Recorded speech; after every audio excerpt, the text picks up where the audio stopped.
Parce que l'islam, c'est pas qu'une religion, c'est beaucoup. C'est-à-dire qu'il y a 30 ans, madame, on se posait pas la question du voile, du burkini, des abayas ou des horaires séparés dans les piscines. Ils sont dans les campagnes, dans les villes, ils sont sur les réseaux sociaux. C'est aussi simple que ça, de se convertir? C'est aussi simple que ça. Allah, il est grand. Ça suffit de ces pseudo-musulmans de mes...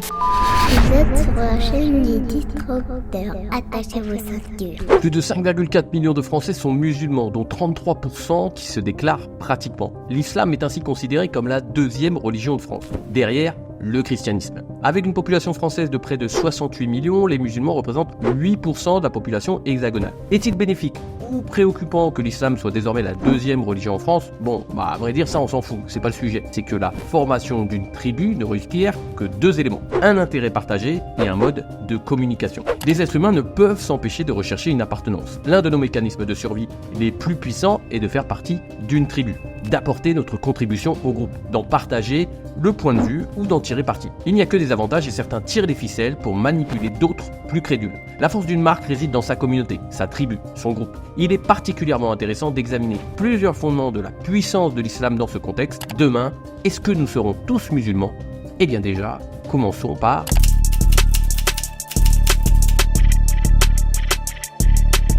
Alors les religions existent depuis la naissance de l'humanité. Et quand je dis religion, je parle de tout genre de religion, puisque nous pourrions qualifier le communisme et le capitalisme de religion. Le communisme offre une vision du monde global qui explique l'existence, le but et le sens de la vie. Il fournit également une structure morale et éthique pour guider les actions des adeptes. En outre, le communisme est souvent marqué par des rituels, des symboles et des leaders charismatiques tels que Lénine et Staline, qui continuent à aspirer une dévotion incroyable, voire même complètement démesurée, chez certains jusqu'à aujourd'hui.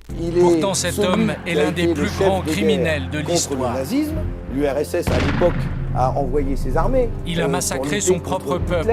Et nous pouvons en dire de même avec le capitalisme qui est régi par le dieu argent. Les progrès technologiques ont permis d'éradiquer les famines, les épidémies, tout en augmentant la durée de vie de la population en Occident. Avec la suprématie du capitalisme, la communauté a offert aux hommes une abondance de biens matériels sans précédent. La science a fait reculer la religion. Pourquoi croire puisque nous avons tout? Plus besoin de croire en un dieu quelconque pour résoudre nos problèmes de simples hommes puisque le progrès, la technologie, subventionnée par l'argent, permet de résoudre tous ces problèmes. C'est pourquoi de nombreux croyants en Occident ont abandonné leur foi, car elle semblait plus être une option superficielle plutôt qu'une conviction véritable. Le communisme est quasiment mort en France. Bon, à part les 2% qui ont voté pour le candidat Fabien Roussel aux dernières élections. Il en est de même dans le reste du monde où le peu de sociétés communistes qui existent flirtent largement avec le capitalisme. La Chine par exemple. Mais très vite, nous nous sommes rendus compte que l'excès de biens matériels n'est pas une fin en soi. Là où notre société de consommation affiche une désorientation permanente de désir au profit de l'achat compulsif et de la matérialité,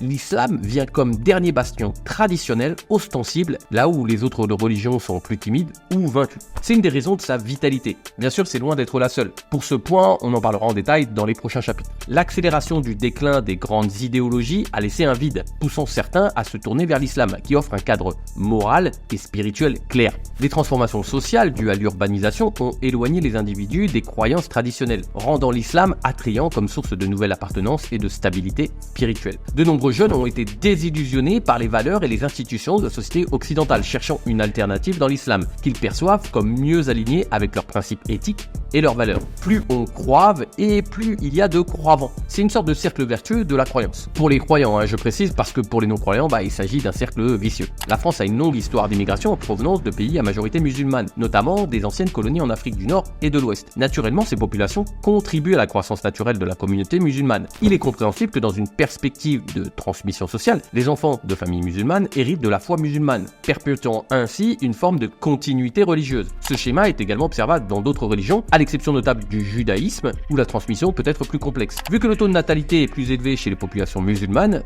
cela augmente par effet de levier le nombre de croyants. En résumé, les peuples colonisés ont tendance à migrer vers les pays colonisateurs et leur taux de natalité élevé contribue à l'augmentation de la population musulmane dans ces pays. L'intérêt croissant pour l'islam est également visible dans le nombre de conversions annuelles qui continue de croître. En France, selon le ministre de l'Intérieur et des Cultes, il y a 100 000 personnes converties à l'islam et environ 4 000 conversions tous les ans. Chiffre qui a doublé depuis 1986. Ce qui tout à à fait logique. Imaginez-vous dans un quartier où vous êtes le seul non-musulman. Vous pourriez ressentir une certaine forme de pression sociale pour vous conformer au groupe afin d'être accepté. On est entre nous, on a la même culture, on est compris entre nous, ma tenue vestimentaire ne gêne pas. Lors du premier confinement de la pandémie Pepsi 22, on va l'appeler comme ça, j'accompagnais mon fils à l'école et j'avais décidé de ne pas porter de masque. Respecter ma croyance personnelle, ok? En croisant des dizaines de parents masqués qui me regardaient avec curiosité en remarquant que je n'étais pas comme eux, j'ai clairement ressenti une pression pour adopter la même règle qu'ils suivaient. Il en est de même pour toute forme de groupe. Si vous acceptez les principes de la tribu, alors tout vous paraît normal. Vous vous sentez plus fort puisque vous êtes porté par le groupe. En revanche, si vous refusez, ce groupe pourrait vous pointer du doigt, vous considérant comme un étranger, donc différent et donc moins digne de confiance. Grosse similitude avec les marques. Allez leur dire qu'un Samsung est mieux qu'un iPhone et vous verrez la réaction des Apple addicts. Bon, même si un iPhone c'est bien mieux qu'un Samsung, c'est easy.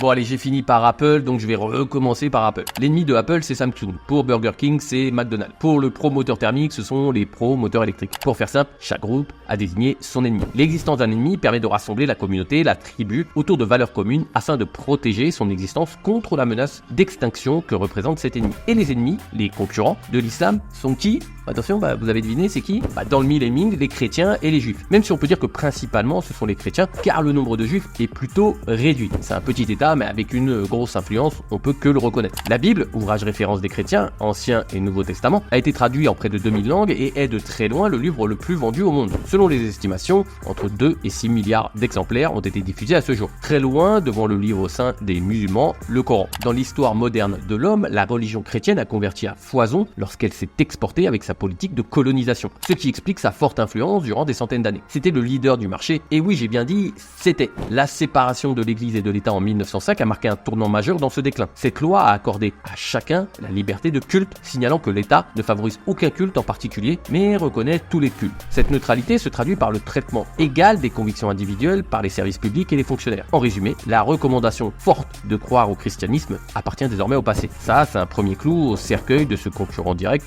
de l'islam. Il est également de bon ton dans la société moderne de critiquer cette religion qui semble ancienne et dépassée. Certains humoristes, validés par le service public, France Inter pour ne pas les citer, contribuent avec leurs sketchs à ternir l'image du christianisme. Jésus, Jésus, Jésus est pédé, je vois pas pourquoi ça dérangerait.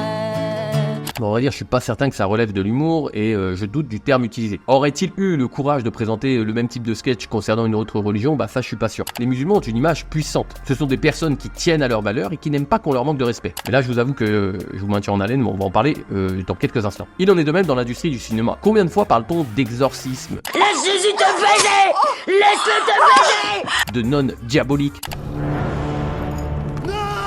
T'as rien fait pour elle. En y ajoutant les différents scandales de pédophilie relevés dans l'église, ça fait un cocktail détonnant pour descendre cette religion en flèche. À noter que la majorité de ces crimes sexuels ont lieu en grande majorité avec les membres de la famille, des inconnus ou des amis de la famille. Bien que ce soit déjà trop, l'église arrive en 4e position. Pourtant, on entend plus souvent parler dans les médias des scandales avec l'église qu'avec les membres de la famille. Peut-être est-ce plus vendeur. L'islam est vu comme un bastion traditionnel fort là où d'autres religions sont compromises, vaincues ou faibles. Le cliché de l'homme fort qui protège sa femme et sa famille est valorisé dans la culture musulmane alors qu'il est dévalorisé dans la culture occidentale. Ça peut s'expliquer avec le courant woke qui prédomine de plus en plus dans les grandes agglomérations, à l'école ou encore dans les médias. J'en ai parlé dans une étude de cas très complète qui a fait un beau succès sur ma chaîne YouTube, quasiment 100 000 vues à ce jour. Je mets le lien en commentaire pour aller jeter un œil à cette étude de cas qui s'intitule La dictature woke. Beaucoup ne souhaitent pas être assimilés à cette image de faiblesse, qui voudrait être d'ailleurs perçue comme faite dans une société de plus en plus exigeante, de plus en plus dure et violente. C'est pourquoi ils se tournent vers une culture qui apparaît forte, avec ses valeurs,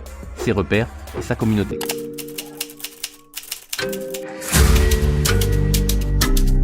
Et oui mes amis, nous ne sommes que des animaux. L'homme aime être entouré de ses semblables, non pas par plaisir, mais par nécessité. Simplement parce que lorsque nous sommes entourés de personnes qui nous ressemblent, nous nous sentons protégés et surtout plus forts. Envisageons une situation où un danger se présente. Affronter cette situation sera plus aisé si vous êtes plusieurs que si vous êtes seul. De plus, il sera plus simple de trouver un terrain d'entente avec des individus partageant les mêmes valeurs, codes et rites que vous, plutôt qu'avec des personnes aux antipodes de votre manière de penser. L'islam offre un sentiment d'appartenance unique, surtout aux jeunes issus de l'immigration, permettant une fusion de leur identité multiple. Des éléments de langage, Wallah, c'est pas moi.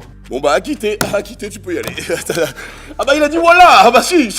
Et des codes vestimentaires jouent un rôle crucial dans la solidification de cette identité communautaire. Bon, je précise que ce n'est pas uniquement dans l'islam que nous retrouvons ce type de codes. Ils peuvent se retrouver dans des autres religions, mais également dans plein d'autres groupes. Chaque tribu ayant ses codes, ses rites et sa tenue représentative. On va prendre un exemple simple. Deux de mes amis et moi avons assisté à une initiation au golf. Il était évident, à en juger par nos tenues vestimentaires, que nous ne faisions pas partie du cercle des golfeurs habituels. En conséquence, plusieurs d'entre eux nous ont regardé d'un œil qui semblait dire que nous ne faisions pas partie de leur groupe, ce qui était effectivement le cas. L'habit ne fait pas le moine, peut-être, mais pas au premier abord. Ainsi, si vous portez un costard-cravate pour le monde de l'entreprise, vous serez jugé comme quelqu'un de plus sérieux et plus crédible que si vous arrivez en jogging Lacoste. Mais si on zoome sur les tenues vestimentaires des personnes qui ont rejoint ce groupe, les musulmans, et plus particulièrement les jeunes, il faut être clair sur ce point. Nous pouvons constater qu'ils sont pris entre plusieurs groupes. Les jeunes se retrouvent à l'intersection de cultures diverses, arabes et américaines, naviguant avec leur identité dans un contexte globalisé. Ils sont pris entre des cultures qui ne vivent pas vraiment sur leur sol, si on parle de la France. Ils sont sous l'influence de soft power qui viennent d'autres pays. Ils communiquent bien souvent avec des iPhones qui sont un concept américain et qui sont fabriqués en Chine. Les réseaux sociaux qu'ils utilisent sont soit américains, Snapchat, Instagram, ou soit chinois, TikTok par exemple. Ils s'habillent avec des marques américaines, Nike par exemple également, tout en ajoutant des touches liées avec la religion, la djellaba, qui est une tenue vestimentaire traditionnelle associée à plusieurs cultures du Maghreb, notamment au Maroc, en Algérie et en Tunisie, pays à forte majorité musulmane. Il en est de même avec les codes verbaux. Lorsque vous percevez un accent corse, vous identifiez immédiatement que votre interlocuteur vient de l'île de Beauté. Et cela évoque instantanément tout un ensemble d'images et d'associations collectives. Pareil avec l'accent parisien, également avec l'accent marseillais. C'est un gâté ça. Un gâté, c'est champion. Il en est de même avec les musulmans. Wallah, sur le Coran, Ché, Sartek, Salam, Wesh, Chouf, Bled, Zbeul, la Chouma, la Hesse. Tous ces mots signifient également qui vous êtes et renvoient à l'autre avec quel groupe vous êtes. En fonction de votre interlocuteur, vous serez donc identifié comme ennemi, ami ou indifférent. C'est d'ailleurs assez drôle de voir des jeunes qui ne sont pas musulmans, qui ne sont pas issus de cette culture et qui réemploient ces mots parce qu'ils souhaitent se coller l'imaginaire collectif qui est associé à ce groupe. La force, l'union. On en avait déjà parlé un petit peu précédemment. Et les musulmans dégagent une impression de force dans un monde sans valeur.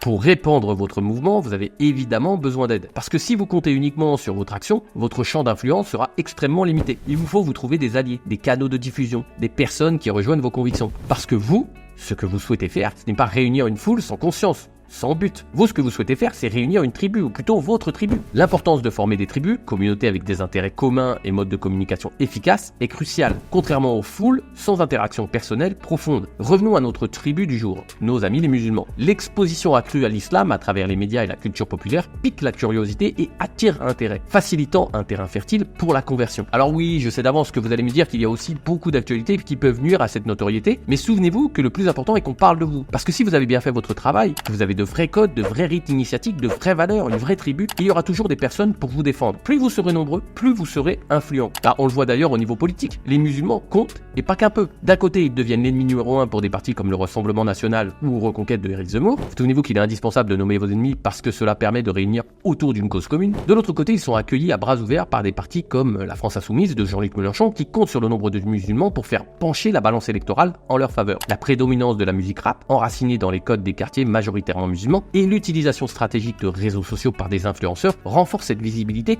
et facilite la diffusion des valeurs islamiques. Le rap étant la musique la plus écoutée aujourd'hui en France, elle permet donc de véhiculer les valeurs de la tribu. Musulmane de ton voile, dis-leur qu'on te panique. Voilà qu'elle est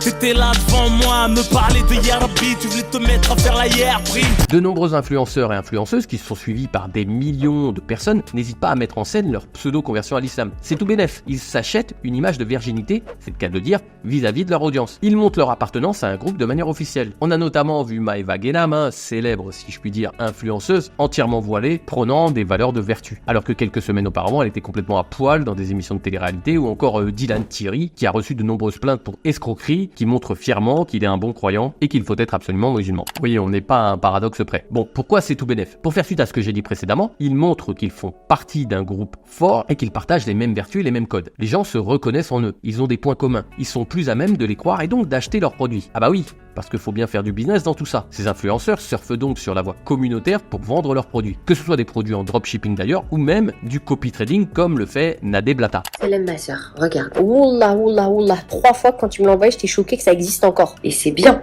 Alhamdoulilah, machallah, comment Dieu est grand, wallah, c'est gravissime. Alors vous remarquerez au passage que sur cette dernière vidéo, nous avons toutes les informations que j'ai dit précédemment, c'est-à-dire les codes verbaux, ainsi que les codes vestimentaires qui sont mélangés en fonction de plusieurs influences. Le voile plus le logo très apparent Louis Vuitton. Toutes ces personnes qui véhiculent donc les codes des musulmans usent de leur influence. On parle de plusieurs millions de personnes qui sont touchées pour faire en sorte de convertir un maximum de personnes. On peut faire le parallèle avec une société qui vend des produits. Le but est de convertir un maximum de prospects en clients. C'est exactement pareil en politique ou pour une religion. Pour la religion, il faut faire entrer un maximum de personnes dans le parti pour faire avancer les idées du parti. Pour la religion, c'est pareil. Ce sont comme des sociétés avec des leaders qui cherchent à avoir le maximum d'adeptes. Parce que plus ils seront nombreux et plus ils seront puissants. Plus ils seront puissants, plus ils seront incontournables. Le but étant d'être un maximum dans le groupe pour être très influent et faire disparaître l'ennemi.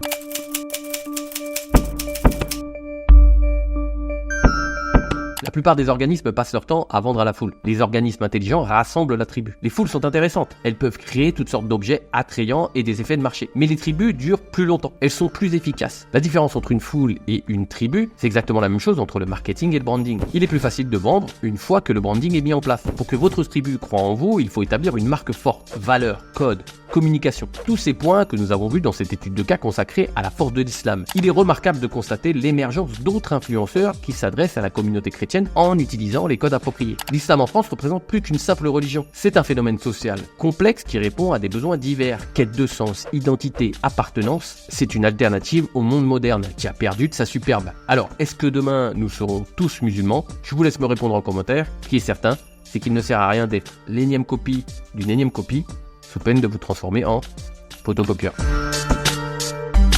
Oula. Oula.